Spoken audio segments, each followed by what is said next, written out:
there are some requirements that you're required to keep under the legislation, and I would argue from best practices, these are important pieces of information that you should be able to put your hands on at any particular time, because they're sort of your critical functioning documents, both democratic-wise and business-wise. And these would be things like your important legal founding documents, your bylaws, a list of your members. Obviously, that's really important for you to be keeping around. Any shareholders that own shares that may not be members. We do have that option in Ontario to sell shares or securities to non-members. Not every jurisdiction has that opportunity. Keeping a list of your board of directors is important. Proper accounting records, registers of any transfers of shares, and minutes of meetings. So obviously, this is legislatively, this is important information, and it's listed as such in the legislation. But from a best practices perspective, this is all really important information for you to keep, especially things like your minutes. Being able to find your bylaws is really important, and a list of your directors and your members and your shareholders is critical functioning information to the business and the democratic functioning side of the cooperative. And so a lot of this information, especially around minutes, and I'll just, I'm going to see if I made I did put we're going to touch on minutes a little later in the presentation, because the question of keeping minutes is always a good one. But this is the list that's required. And so you may ask yourself, okay, well, where are we going to keep all this information? And the legislation requires that you keep it in the head office, but you can apply to keep those elsewhere if for some reason, your head office may not be secure for those records. You don't have the space. You can make the application to keep those records somewhere else. And it has to be accessible during regular business hours. And co-ops sometimes use what's called a corporate minute book. And it's a binder or a large file that has all the information in one place. And sometimes you'll see it done, especially where there's a lot of records, like, where you've got maybe pretty voluminous financial statements or a big list of members, or you've got quite a lot of accounting records that you've got to keep. You'll see boards and corporate secretaries keeping books year by year.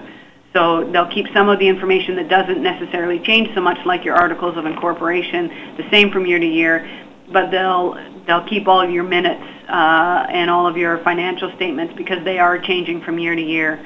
All of that stuff gets put in a new binder for each year.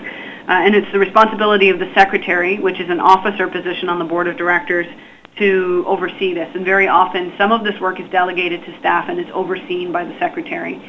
And part of that is just, as your co-op becomes larger or more established and really gets into operations, the record keeping becomes a bigger responsibility, and it can be quite all-consuming. And so from a secretary perspective, it can be useful to delegate some of this and just maintain an oversight role. And you're allowed to do that under the legislation. The other thing that exists in Ontario is that your secretary, your board secretary, doesn't actually have to be a member of the cooperative. You can appoint someone to be the corporate secretary that's not a member of the cooperative or a member of the board. And that can be quite useful. You'll see in large organizations, and our friends from CCA can probably confirm this, but there is a staff position at CCA called corporate secretary, and they're responsible for fulfilling this function with the board. Even though they're not incorporated under Ontario legislation, the principle is the same.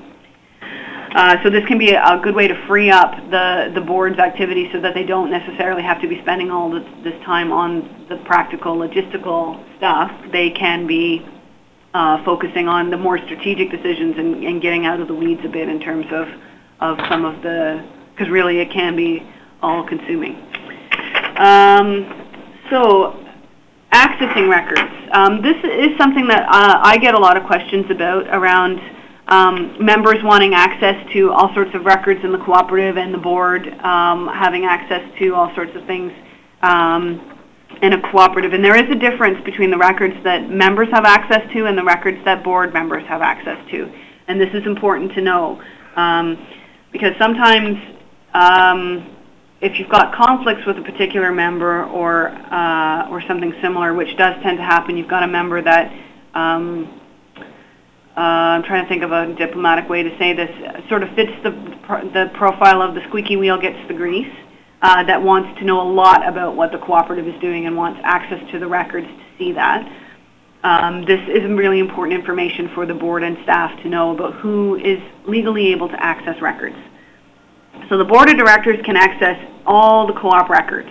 All of the records that are kept by the cooperative are open to the board, and they are available during business hours. So, you're not going to go down at midnight necessarily if you don't have keys to the office and demand access, but as a director, you can look at all the records. Members of the cooperative can look at all of the co-op records except for accounting records and board of directors meeting minutes and resolutions. And this is usually where the conflict comes in. And usually there's an indication that there's a larger issue either with this member or with member communication generally if your members are demanding, well, I want to see what happened at the board meeting, and I have every right to see the board of directors meeting minutes to decide things like that. And the answer is no, they absolutely don't. It can be good practice for the board to provide board meeting minutes to members, but they are certainly not obligated to do so. And so this is a common question I get from directors. And usually it's because a member is pressuring them to see the meeting minutes for purposes of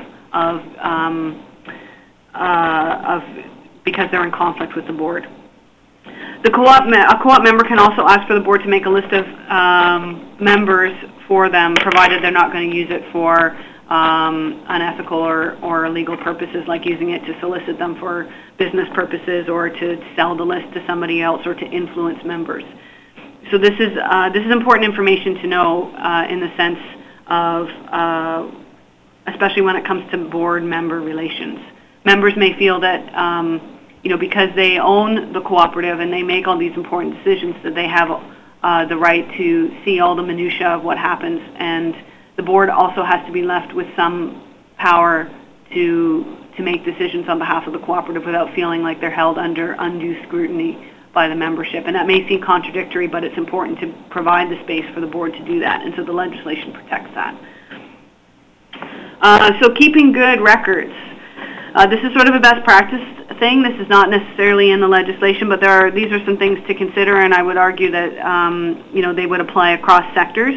You want to keep your records as efficiently as possible, and you may want to keep separate records for your operations from your governance. So, for example, in a daycare cooperative, this could be where you keep your member fees and your child records separate from like your board of directors minutes and your agendas and your articles of incorporation and your bylaws. And you keep your policies in a place where they're accessible to both.